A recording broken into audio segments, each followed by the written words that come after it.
আর কি বলবো বলুন মিস্টার রায়। যাই হোক, আপনি ফিরে আসুন, তারপর বাকি কথা হবে তাহলে। হ্যাঁ, আমাদের তো টি লাউঞ্জের বাকি ব্রাঞ্চগুলো নিয়েও বসতে হবে। আচ্ছা, বলছিলাম যে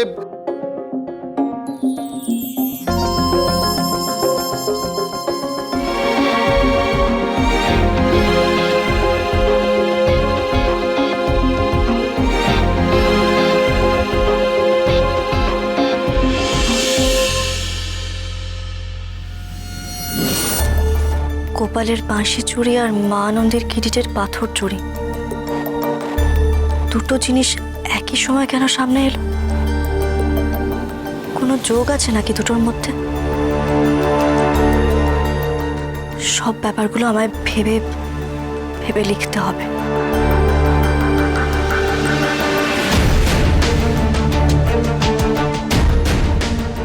এক, কোর্টে মা আনন্দের কিরিট যখন উদ্ধার হয়ে পরখ করা হয়েছিল, তখন কিছুতেই ধরা গেল না যে কিরিটের পাথর দুটো নকল ছিল।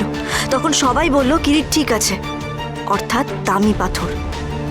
ভগবতার আমি হলফ করে বলতে পারি এই মণি দুটো আসল চুনি এবং নীলকান্ত মণি, আর বাকিটা পুরোটাই হিরে। দুই, এতদিন পর যখন আমরা জগৎব্রহ্মপুরে গেলাম তখন দেখেই বুঝলাম যে দুটো পাথর নকল, হাতে খুলে এলো বলে। এর মানে বাকি পাথরগুলো ঠিকই আছে, ওগুলো আসল। তাদের জৌলুস আর হীরের ছটায় ঢাকা পড়ে গিয়েছিল নকল পাথর দুটো।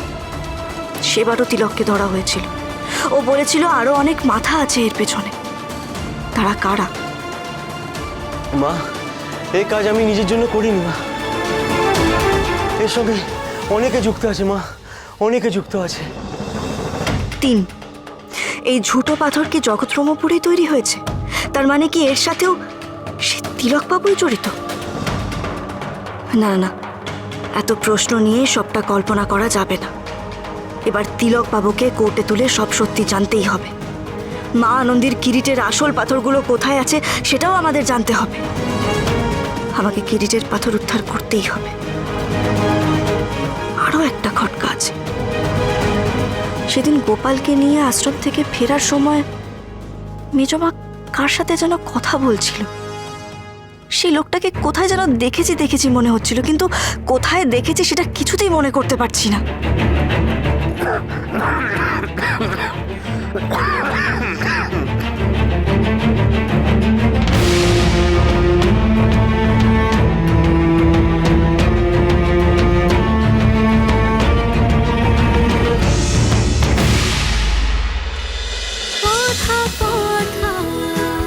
কথা সোম থেকে রবি প্রতিদিন সন্ধে ৭টায় স্টার জলসায় ও ডিজনি প্লাস হটস্টারে।